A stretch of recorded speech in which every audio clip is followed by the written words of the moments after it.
Hello, everyone. Thank you for tuning in to the New Mainstream podcast, where we explore the impact of multicultural consumers on marketing and media. I'm your host, Mario Carrasco, and co-founder of Think Now. Hey, everyone. Welcome back to the New Mainstream, where we explore how culture, identity, and lived experience are shaping the future of work, marketing, and leadership. Today's guest, Aijaz Hussain Shaik, Senior Director of Thought Leadership and Research at Empower, and one of the most trusted voices when it comes to unpacking the financial habits and headwinds facing American consumers. Aijaz brings more than 2 decades of experience leading high impact research across Deloitte, GHD, and now Empower, where his work is regularly cited in outlets like the Wall Street Journal, CNBC, Bloomberg, and Axios. In this episode, we're going to dig into how generational and cultural identities shape our financial lives, why Gen Z might be more frugal than millennials, how ethnicity and place of birth influence financial priorities, and what it really means to be financially ready in today's economy. We also look ahead at the role of AI in consumer finance and what the industry still gets wrong about inclusion. Whether you're a brand leader, policy thinker, or just trying to make sense of your own financial journey, this one's for you. Really excited for this one. Welcome to the show, Ijaz. Thank you, Mario. It's a pleasure to be here. Great. So before we jump into all the data that I had mentioned, you've built a really impressive career from thought leadership and research at some top organizations. Can you take us back to the beginning? What first drew you to research and how maybe your approach has evolved over your 20 plus years in the field? Sure.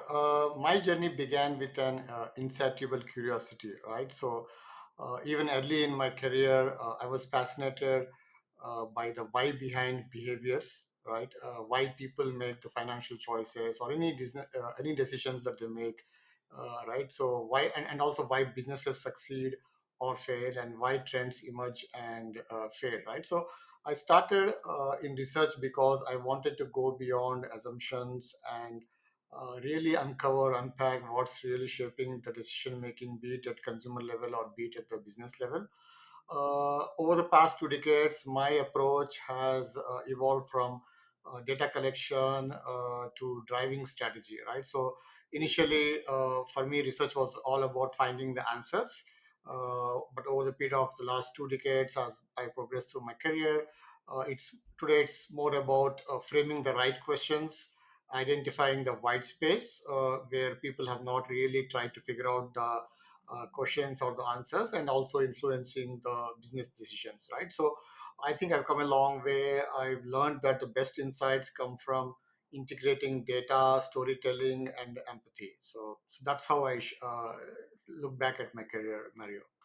Yeah, that's great because one thing I have identified is like many people in the insights field didn't necessarily think that they were going to get into insights, but one commonality is that I find almost universal is curiosity. I feel like that's so important in our field. And what you mentioned one thing that was interesting that you started kind of in strategy and then insights. Like, how has your background in strategy influenced your insights career, and is that a has that been a benefit for you? Yes, so understanding really asking the right questions, right? So I think that is what really like what is strategy? It's about making choices, and to get to those choices, you look at data, and you ask the right questions, right? So that really helped me to question everything, to go deep, to probe about the challenges, the issues, the trends, and come up with answers or responses which are backed by data, right? So I think you're absolutely right. So a lot of my focus on helping organizations with in terms of developing the strategy has helped me with respect to developing insights, developing intelligence, and of course, right now, coming up with thought leadership papers which really shape people's opinions. And so, can flash forward now. You've built specific expertise in financial services, and I think everyone, whether you're working in the financial field or not, we have assumptions about finances as consumers, as people. And I'm curious, how has your perspective on financial services and consumer behavior shifted now that this is your job? Like, what are maybe some assumptions you've had, and how has that been changed, or maybe they've been backed up by some of the research you've been seeing? Yeah, so it has evolved over a period of time, right? So uh, basically, each organization where I worked with taught me something unique, right? As you know, I began my career at GE. So at GE, I was immersed in the intersection of industrial innovation and customer experience. It was there I learned the value of intelligence at scale, right? And then when I moved to Deloitte, the focus was on insights, analytics, and consulting, basically turning numbers into action. And it was there I truly saw the power of research in shaping executive decisions. It was all about making data actionable and aligning it with the business priorities. And then when I moved to GHD, that organization introduced me to infrastructure and societal impact, how systems and services shape the community behavior and thereby consumer behavior, right? And right now I'm at Empower. At Empower, I have the privilege over the last 6 months of seeing finance through a deeply human lens, right? So how real people navigate complexity, how they navigate uncertainty and opportunity, right? So it's all about people's lives. So how they experience uncertainty, plan for freedom, and how they define financial well-being or the overall well-being on their own terms has basically kind of changed my perspective on financial services and consumer behavior. And it has, as I said, it has evolved through the various organizations that I was exposed to, where I worked at, and the kind of different experiences I have had. Yeah, and that to me has been the most interesting. We had a conversation. I think you one of the main things that stuck out to me is your most recent research on how consumer financial habits are evolving. Yeah. And one theme that I found really interesting about how Gen Z appears to be more cautious and frugal compared to millennials. One, can you tell us a little bit about these differences? And two, what do you think is driving these differences across generations? Absolutely.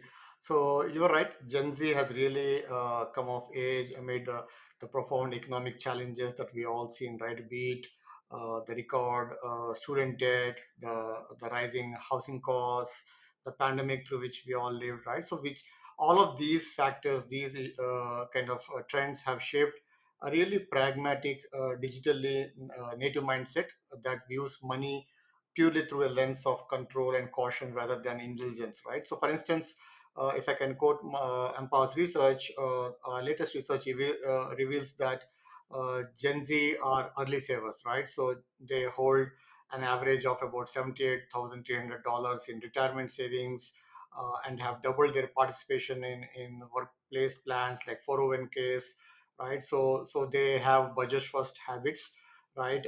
In our financial wisdom research, what we found is that more than half, like about 55% of Gen Z prioritize maintaining a budget as their top strategy to kind of savings and thereby to investments, right? So Can you repeat the number, the average savings again? I didn't catch that number.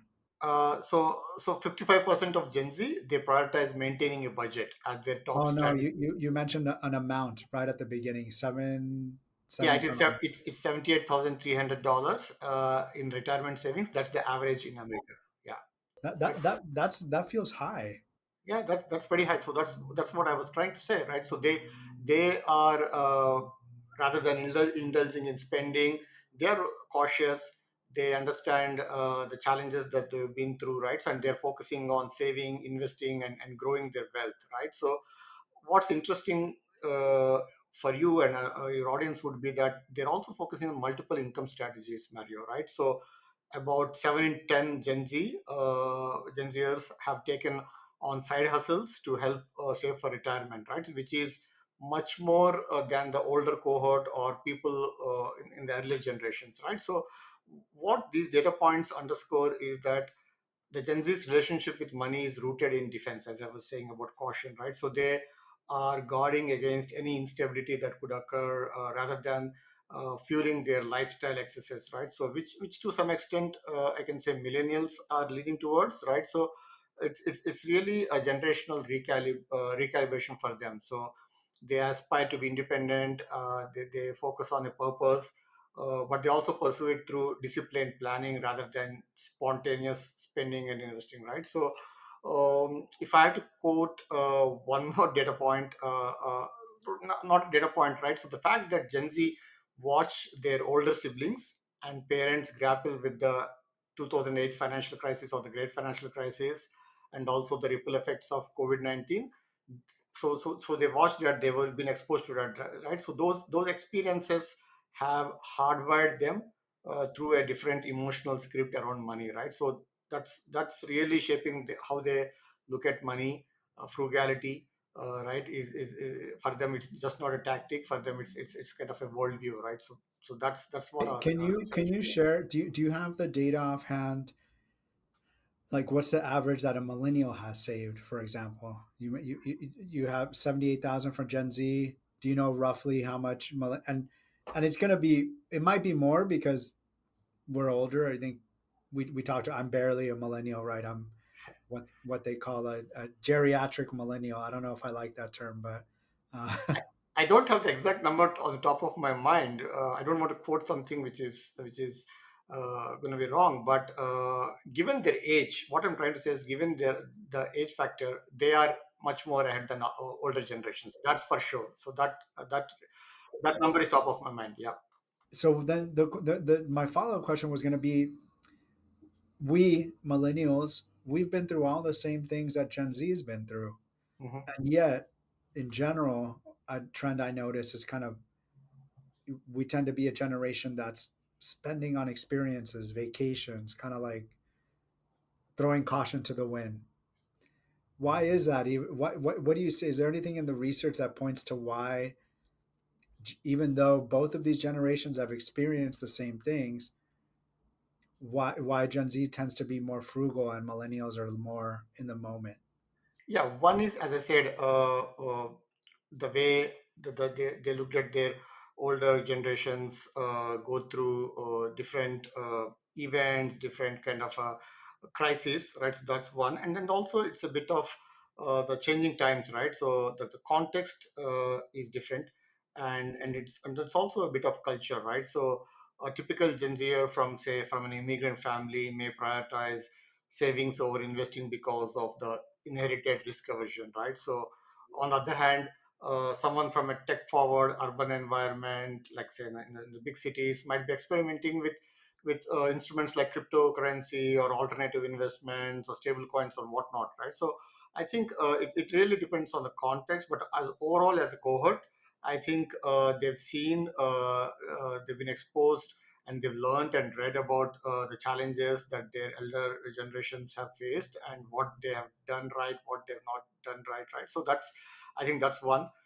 Second is, as I said, the context of in today's economy, with respect to the living costs, as well as the availability of different types of investments, the sophistication, the level of sophistication in different investments is really making them uh, look for investments, look for avenues where they can save for a long wealth and accumulate that wealth, right? So I think overall income volatility, having the right access to the financial education, and also the changing community norms, all of these factors, in my mind, play a powerful role in the way Gen Z is shaping up. Yeah, that makes sense. I guess when you, um, as a younger cohort that has, you could call it an advantage of seeing how a generation right above you, you mentioned siblings, deal with things, you can theoretically make better decisions, which it sounds like they are. So that's interesting. Um, so in your mind, how can brands and institutions respond to these shifts? Because you have two cohorts that are kind of right next to each other. Mhm. Um, they're kind of the target market in terms of marketing, right? Millennials, now Gen Z. Like, how do you tailor your messages given such different financial perspectives that each of these generations have? I would say the two factors would be, first is empathy. Second is innovation. When I say empathy, it's about really understanding the circumstance and the situation in which Gen Zers are being raised and they're exposed to, right? So what I feel is brands really need to move from broadcasting their message and the communication that they have to listening, right? So really understanding what the different segments, different cohorts value, especially what is it that clicks with Gen Z, what they are looking for, and meeting them with products, services, or solutions that are transparent, personalized, and relevant, right? So personalized is very important. They need to be creating a tailor-made solutions for those segments or cohorts, right? So I think thereby they can win the trust, and trust will be the new currency for going forward for any brand that caters to Gen Z or even the upcoming generations. No, that's great advice. And you alluded earlier to something I wanted to talk about, which is culture. We know financial habits are not just shaped by age, but by culture, lived experiences. One thing that we focus on and think now is race and ethnicity. I'm curious, how do you see race and ethnicity influence the way people interact with financial systems and institutions? Yeah, there's a significant influence, right? So what Empowers research highlights or underscores is that race and ethnicity significantly shape the financial behavior, even beyond age. We talked about age and generations, right? So these differences influence perceptions of financial health, the trust in the institutions, and also the access to opportunity. For example, if I can quote one of our studies, like one of the studies was making financial wellness attainable for everyone, right? So in that study, what we found is that only 38% of Hispanic Americans and 43% of Black Americans consider themselves financially healthy, compared to 51% of white Americans, right? So that same study found also disparities in key milestones, like 64% of white Americans say they own a home versus just 47% of Hispanic Americans and 35% of Black Americans. And while 46% of white respondents feel they're on track to retire as they desire or as they planned, only about 27%, which is half of Hispanic Americans, and 33% of Black Americans feel the same. So what it says is that these findings highlight that financial behavior is deeply contextual, right? So cultural experiences, as you were alluding to, shape whether people feel included by those financial systems, whether they have confidence in their literacy or supported by their industry messaging, right? So this is why, I was mentioning to one of your previous questions, tailored messaging, inclusive tools, and also in this case, representative outreach are not just nice to have, but they're very essential, Mario. Yeah, and I'm curious. I mean, can you maybe point to some specific things Empower or other institutions are doing to help get Hispanic, African Americans at parity to feel better about their financial health? What are some things that financial institutions or brands can do to get those numbers a little bit more equitable? Yeah. So there is an Empower Institute, right? So our research on financial inclusion reveals that 53% of all respondents or all Americans say the top priority in working with a financial advisor is finding someone who understands their unique needs. And especially for about half of Black and Hispanic respondents prefer an advisor from a similar demographic background. So what I'm saying is that one is you companies or brands, they need to understand the unique needs of these ethnicities or race. And second is having people who talk the same language, who understand the context, and who understand the demographics. I think if they get that kind of a tailored service or tailored kind of a help, they would really, I think, improve in terms of their financial planning, improve in terms of their financial literacy, and they'll do much better, is what I feel. And I can tell you, I'll share some anecdotally for me as I'm Hispanic, come from a Mexican American family. My dad's an immigrant. One thing that I can tell you that, and I know many of my Latino friends share this, Latino households never talk about money. Yeah, It I have no idea how much my dad makes till this day. Never talk to us about saving, retirement, salary. The only kind of thing that he would talk to me about is showing up and working hard. That's it. yeah, And so now, as an entrepreneur, I was at a disadvantage because I knew yeah, nothing about loans, SBA. I've had to kind of self teach myself. Thankfully, I went to business school, but there's a big gap there for consumers, for business people of Latino heritage. We do not grow up in families that talk about money. And mm, now that I'm exposed, right, to people of different cultures, let's take white Americans, for example. I'm realizing that their family talked to them about all that stuff openly at an early age. Friends asking about, oh, what are you invested in? Have you seen this house? Real estate. None of those conversations are had in Latino households. So um, there's a lot of value in what yeah. companies like Empower is doing in terms of financial literacy because it's just not something that's part of our day to day. Yeah, absolutely. I think you're absolutely right. So in one of our latest studies, what we've seen is that more and more Americans are slowly talking more about money at their dinner tables and their regular conversations. Right. Earlier, it used to be a no-no topic or a taboo. Right. So to talk about money, especially in Hispanics or blacks. But I think it's people are a little more open to talking about that, which is a good sign, right? And for financial institutions and companies like ours, I think uh, when we can come up with a culturally tailored financial education, which is delivered in a way that reflects the ethos, basically reflects the cultural values, the language, and lived experiences. I think that will make a huge difference in the outcomes for these ethnicities and races. Yeah, no, that's great. And you do bring up a good point, right? I have kids, younger kids, and I'm definitely talking to them more about money. Interestingly, it's still uncomfortable for me because I'm not used to it, but I'm making an effort to be more open about it. So Yeah, hopefully that changes in our communities. Um, I want to talk about another topic that's I think dominating my industry. I'm sure your industry, AI. yeah, Empower's done a lot of research on AI driven personalization and financial services. There's excitement there, skepticism.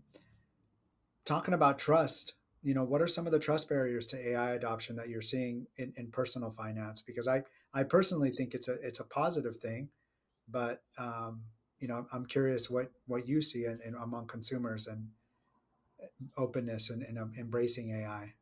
yeah, absolutely. So I was fortunate to lead one of my first studies at Empower was on AI-driven personalization in consumer finance. It's called Trust in Technology. So that particular study revealed several trust gaps that brands must navigate carefully, right? So one is uh, human oversight really matters. So American consumers are significantly more likely to trust AI tools when there is a human element, right? When there is a human in the loop. They just don't want to work entirely with a AI chatbot or a AI robot, right? So there needs to be some bit of a human element, right? Even among those who are open to automation completely, about 1 in 5 explicitly prefer AI generated recommendation, which they can adjust manually, highlighting the need for control and transparency, right? So that's one.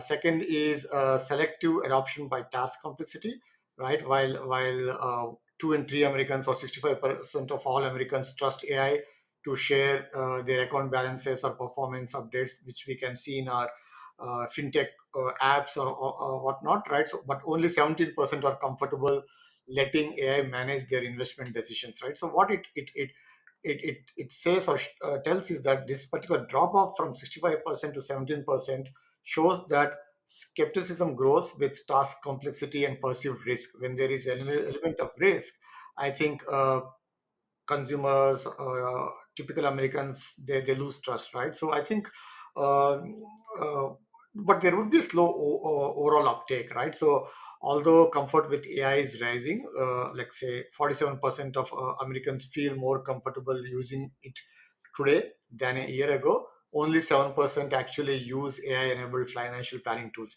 This study was done in the earlier part of this year, which signals that there is a wide gap between openness and real adoption. While people say that they're open to AI, they want to experiment with it, but they are not really adopting it, right? So I think what companies can do or brands can do is brands who are aiming to innovate with AI must foreground explainability. They should be able to explain what are the guardrails they have, so that they can really win the trust of the consumers, right? So trust grows not when AI operates silently, but when it collaborates transparently with people. When the financial advisors or people have a relationship with those individuals, and then they use AI to give them uh, tremendous advice, or a data backed advice. That's when there is a harmony between the human element as well as the AI element, right? And that's when the trust grows in AI as well. I love your insights because I feel like finance is one of the most indicative or representative insights that we get as consumers. Yeah. And when I say that, I mean, we could all say theoretically, I love AI. Yeah. Yes, I use AI day to day.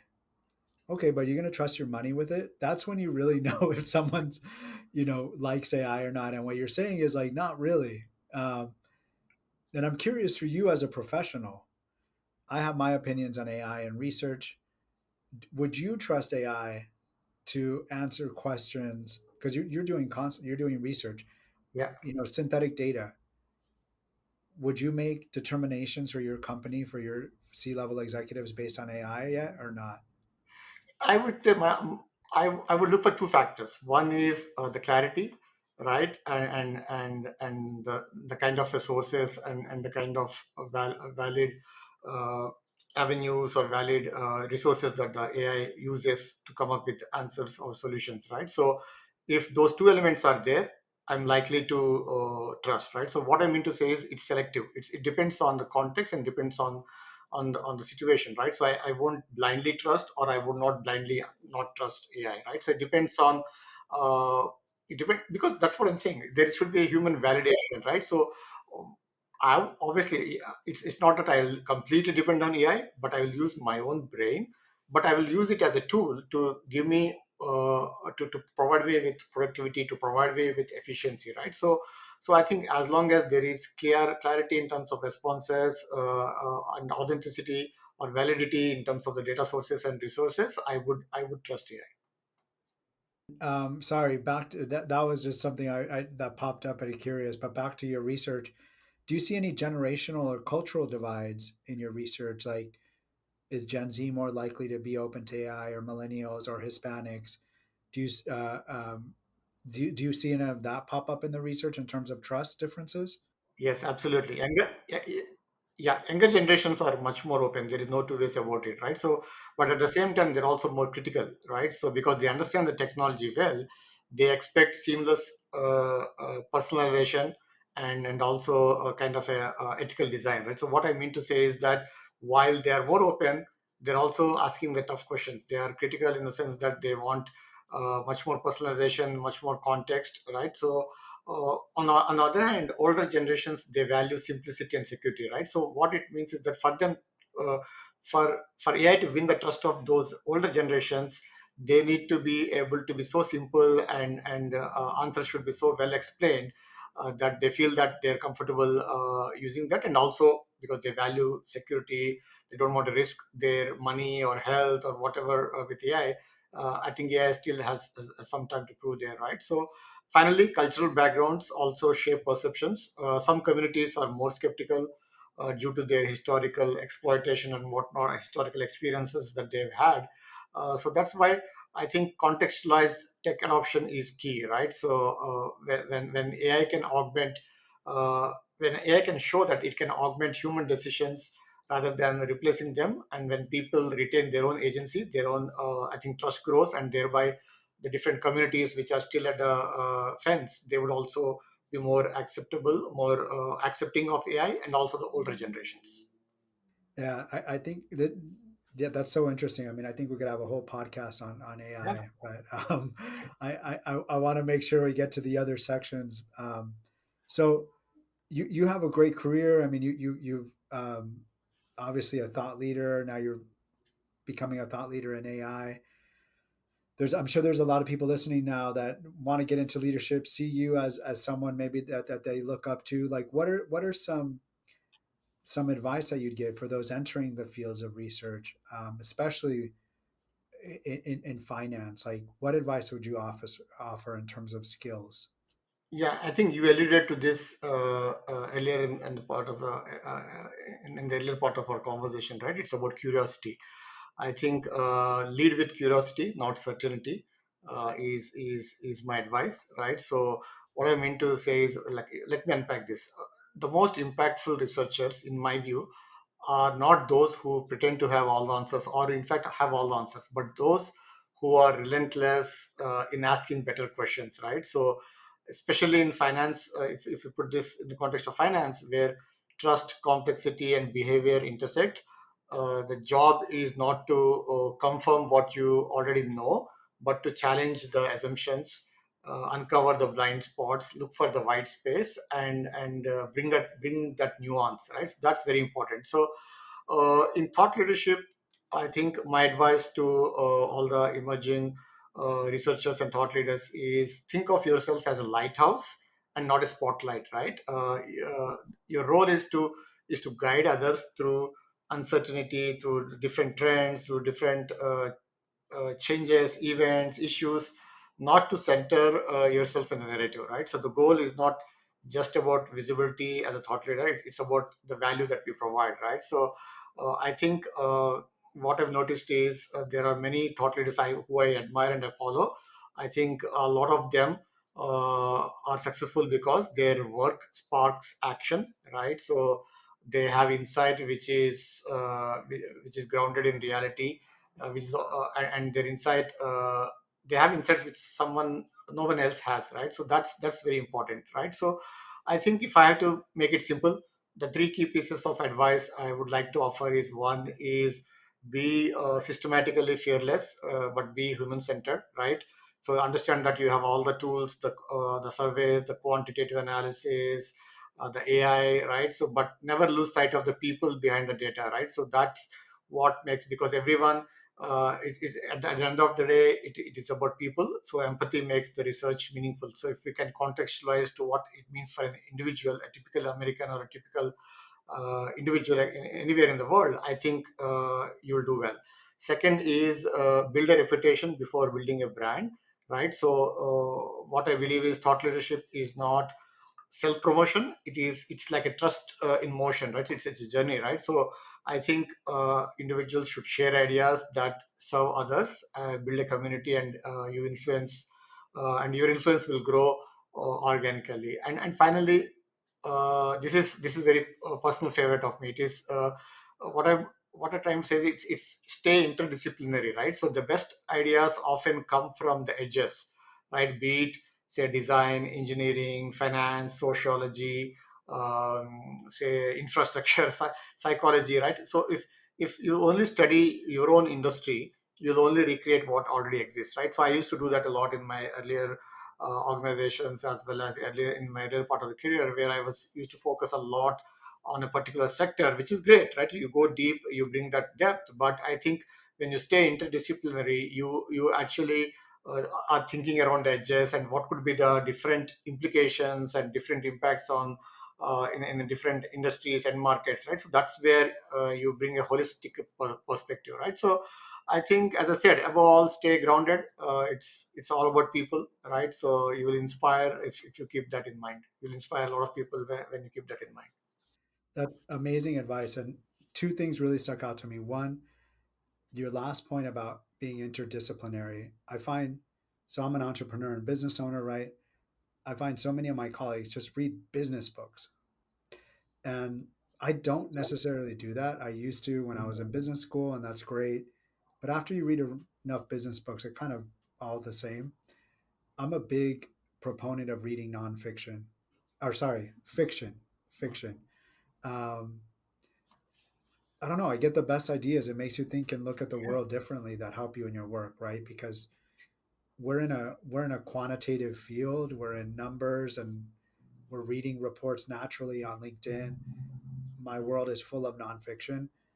So I'm a big proponent of people getting out there. I particularly like science fiction. I mean, I think it's a helps you think about the future and how to apply new ideas, but I'm big on that. And then two, I loved your quote about be a lighthouse, not a spotlight.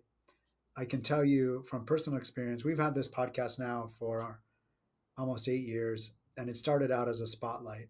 Hmm. It was very self promotional. We only talked about our research, Yeah. and I didn't enjoy it actually. It was not fun. The guests didn't really enjoy it. So I started going off script and just talking to people and naturally involved into the format that it is today. And it's grown exponentially. And not only do I enjoy it more, the guest enjoys it, and I learn new things. It's just great, right? I just really love that concept, that metaphor that you had about being a lighthouse, not a spotlight. I think that's really great advice to that. So this is a new section I've added. Hmm. And it's one that's helps me because I get to learn about new books, podcasts. Is there any books or podcasts or movies that have recently shaped your thinking on research or culture or leadership? Yeah, definitely. I recently read a book called Range. It's Range: How Generalists Triumph in a Specialized World. It's by David Epstein. Why I would advise that book, if not read, to read is it's a powerful reminder that breadth can be just as vital as depth, right? So I was referring to that part, right? So be interdisciplinary, stay interdisciplinary, right? So while depth is very important to really bring out the issues, breadth is also very important, right? So especially in today's age, in an age of specialization where we have so much happening with so much data, the ability to think across various disciplines, industries, and identities is what kind of really unlocks innovation, even if not innovation, just the new ideas, right? So new ideas, new white spaces that you can create in terms of be it research, thought leadership, or a full-blown product innovation. So that's my view. So I would strongly advise to at least read that book. Yeah. I'm going to read that. That's my next book. I don't have a book that I'm listening to now. I'm an audio book, by the way. That's why I said listening to. So I'm going to check that out. And I think I haven't read the book, but one thing I like about the concept is you mentioned this about empathy. I think being able to tap into different disciplines is really at the end of the day about empathy Yeah. because you Yes. can understand how someone in quant versus qual, Yes. sociology, psychology, how they look at the world. Yes. Um, the more exposed you are to these ideas, the more empathy you could have, different ways of thinking, different people. Agree. Awesome. Hey, Josh, this has been a great conversation. Thank you so much for joining. Thank you for sharing your insights with us. If people want to connect with you, learn more about your work, more about your thought leadership that you publish, what's the best way to connect with you? Yeah, first of all, thanks to you, Mario. It's been a pleasure, right? So, listeners can follow my work on LinkedIn. I'm there on LinkedIn. My name is Aijaz Hussain Shaik, as you introduced me, right? Where I frequently share insights, updates about the research, and I also encourage everyone to visit empower.com/research to explore our latest research and tools focused on helping people achieve financial freedom. We talk about different aspects of finance, consumer behavior. So yeah, just visit empower.com and you will see a lot of research there. Thank you so much for joining us, and thanks to everybody for listening. Thank you. Thanks to everyone listening in. To get more multicultural insights, check us out at thinknow.com and follow us on social media. You can also subscribe to this podcast on your favorite platform.